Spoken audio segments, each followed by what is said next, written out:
So guys, একটা পরীক্ষার প্রশ্নপত্র আমাদের হাতে এসেছে। আমাদের একজন স্টুডেন্ট একটা এক্সাম দিয়েছে, যিনি আমার ক্যামেরার পিছনে আছে। আমি নাম কি বলবো? বলেন। মরিয়ম আপু। ওকে, আপু কোন দেশে যাচ্ছেন যেন? মালয়েশিয়া। ওকে, আপুর জন্য শুভকামনা। আপু দেখে আগে রেজাল্ট কেমন করেছে, মানে পরীক্ষাটা দেখি। কফির কাপ গরম করা কেন গুরুত্বপূর্ণ? আচ্ছা, এখানে লিখেছে পানীয় ঠান্ডা রাখা, গ্রাহককে ভালো অভিজ্ঞতা দেওয়া, কফির স্বাদ ভালো রাখা, সবগুলো। আচ্ছা, এখানে হচ্ছে ভুল। এটা কি হয়েছে? ভুল। কেন হয়েছে? কারণ কফির কাপ গরম করা গুরুত্বপূর্ণ হচ্ছে কফির স্বাদ ভালো রাখা।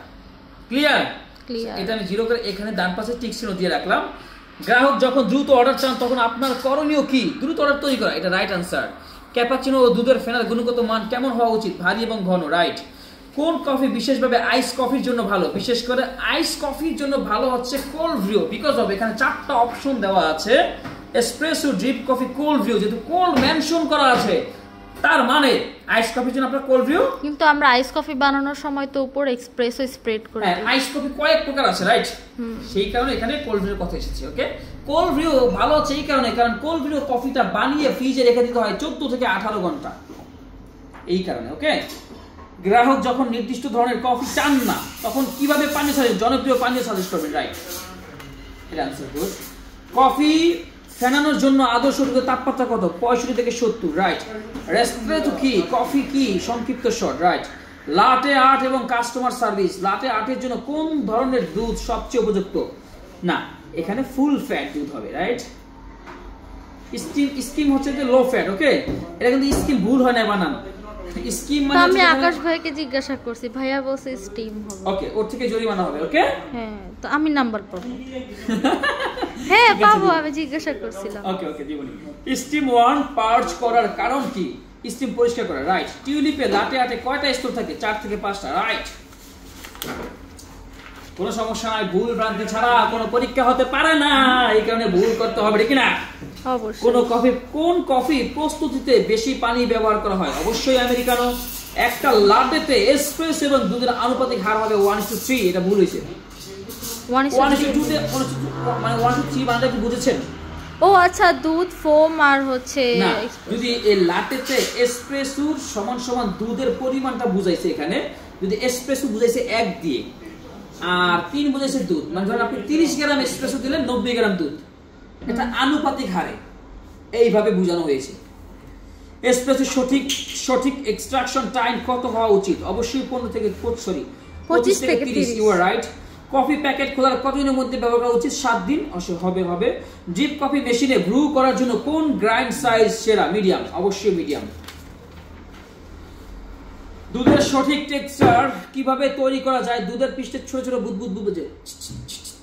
ওকে, নাইস। বারিস্তার সবচেয়ে গুরুত্বপূর্ণ দক্ষতা কোনটি? কফি তৈরি করা, গ্রাহক সেবা, পরিষ্কার পরিচ্ছন্নতা, সবগুলো। অবশ্যই রাইট। সংক্ষিপ্ত কোশ্চেন ছিল 10টা। একটা কোশ্চেনের একটা অ্যানসারের জন্য 3 মার্ক ছিল, একটাও বাদ দেইনি। ওকে, গুড জব। গোল্ডেন রেশিও কি এবং একটি কফি ব্রু করার জন্য কেন গুরুত্বপূর্ণ?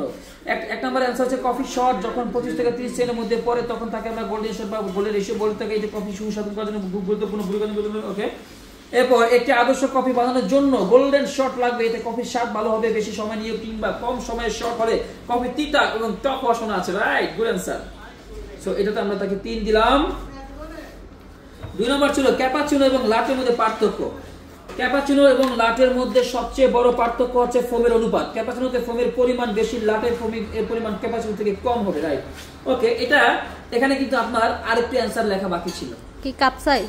কাপ সাইজ টেস্টের দিক থেকে একটি বলছেন যে, তাই আমি একটি দিয়েছি। নাহলে আমি এটা ক্যাপাচিনো লাটের মধ্যে পার্থক্য বলেছি। ও আচ্ছা, আমি ভাবছি একটি, এজন্য কোনো সমস্যা নাই, ভয় নাই। নাহলে এটা আমি রচনা লিখে দিতাম। হ্যাঁ, এখানে আপনাকে 3 এর মধ্যে আমি 2 দিলাম। ওকে ওকে।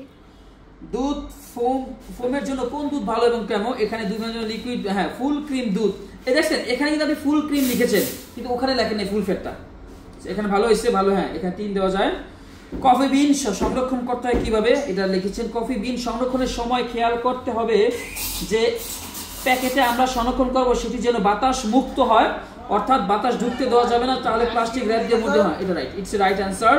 আরো লিখছি ভাইয়া, আরো লিখছি। আমি নিচে দেখি অলরেডি আমি রাইট অ্যানসারটা পেয়ে গেছি এখানে। কিংবা এয়ার টাইট বক্সে সংরক্ষণ করতে হবে, রাইট। সো আপনার 5 নাম্বার কোশ্চেনটা কি ছিল? কফি টক এসপ্রেসো সঠিক কারণ এবং সমাধান। 5 নাম্বার কি? কফি শটের জন্য শট হচ্ছে 25 থেকে 30 সেকেন্ড, এসপ্রেসো বের হওয়ার কম সময় হলে কফি স্বাদ টক হতে পারে, তাই এর সমাধান। হ্যাঁ এটা ঠিক আছে, 25 থেকে 30 সেকেন্ড টক হয়ে যায় যদি আগে পরে, বুঝছেন?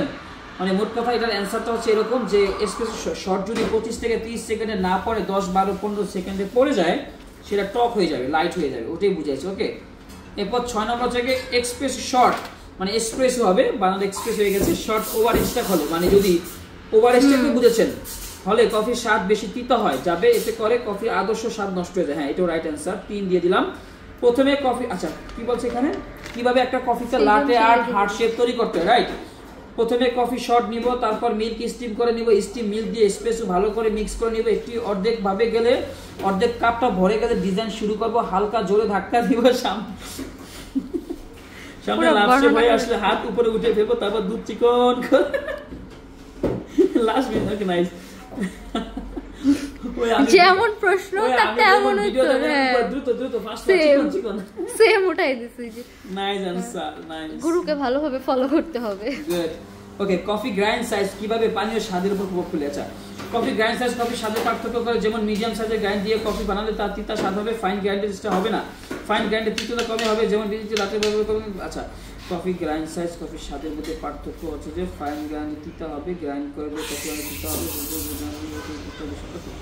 চলবে। কেমন আছেন? আসসালামু আলাইকুম, কেমন আছেন? আলহামদুলিল্লাহ। আরো আছে ভাইয়া, আর এটা মানে এইদিকে দিয়েছেন না? আচ্ছা, মিল্ক স্টিমটা খারাপ হচ্ছে কেন? জোগাড় ওখানে যাও, ভিতরে যাও। এই যে এটাই তো কথা পরে ওখানে গিয়ে কাজ করো, যাও। ওইটাই ওইটাই ওই পেজে এই রাইট। আচ্ছা, এটা হচ্ছে প্রতিদিন এসপ্রেসো মেশিন কেন পরিষ্কার করার জন্য মানে প্রয়োজন, রাইট? এটা জানি না, বানাই লিখছি। আচ্ছা, এতে করে আমরা কফি আদর্শ কফি শট দিতে পারবো, রাইট অ্যান্সার। এসপ্রেসোটি লুকিং সুন্দর, ক্রিমা ভালো হবে, দেখতে স্বাদ হবে, খেতেও স্বাদ হবে, রাইট। সবকিছুর মূল হচ্ছে পরিষ্কার পরিচ্ছন্নতা। কফি মেশিন পরিষ্কার রাখলে ব্যাকটেরিয়া থেকে সুরক্ষা হয়। সবকিছুর মূল হচ্ছে পরিষ্কার পরিচ্ছন্নতা। হুব্বুলাতন মিনানিমান, রাইট? ঠিক না? পরিষ্কার পরিচ্ছন্নতা কিসের অঙ্গ? ঠিক আছে, সবকিছুর মূল হচ্ছে পরিষ্কার পরিচ্ছন্নতা, রাইট? কফি মেশিন পরিষ্কার রাখলে ব্যাকটেরিয়া, হ্যাঁ এটা হ্যাঁ ধরা যাবে। আপনি যা বলেছেন সেটা অ্যান্সার। ওকে, আচ্ছা, কাস্টমার সার্ভিসে বারিস্তার ভূমিকা কি, তাই তো?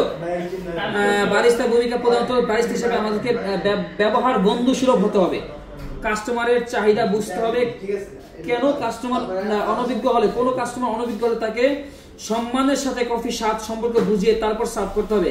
কখনোই কাস্টমারকে লো ফিল করানো যাবে না। মনে রাখতে হবে, একজন বারিস্তা যত ভালো কাস্টমার সার্ভিস দিবে তত একটা ক্যাফে ভালোভাবে পরিচালিত হবে। যেমন আমাদের জিহাদি ভাইয়া। So right answer 3। এরপর আমাদের আর কি কোনো কোশ্চেন ছিল না আপু? হ্যাঁ, প্র্যাকটিক্যাল আছে তো। সো প্র্যাকটিক্যাল পরীক্ষা হচ্ছে একটা এসপ্রেসো নিখুঁতভাবে বানাবেন এবং একটা সঠিকভাবে মিল্ক স্টিম করবেন এবং একটা যেগুলো আমি আকাশ ভাইয়াকে দেখিয়েছি, আকাশ ভাইয়া বলছে পারফেক্ট। এখন তুমি রোজিতা শিখবে। আকাশ কি কোনো মার্ক করেছে? ওকে, আমি এখানে আপনাকে তাহলে 25 দিলাম। Thank you. 30 এর মধ্যে। ওকে, সো মোটামুটি আমরা কাউন্ট করছি, নাম্বারটা কাউন্ট করে আপনাদেরকে পরে জানিয়ে দেওয়া হবে। বিদায় নিচ্ছি ভাই, আসসালামু আলাইকুম।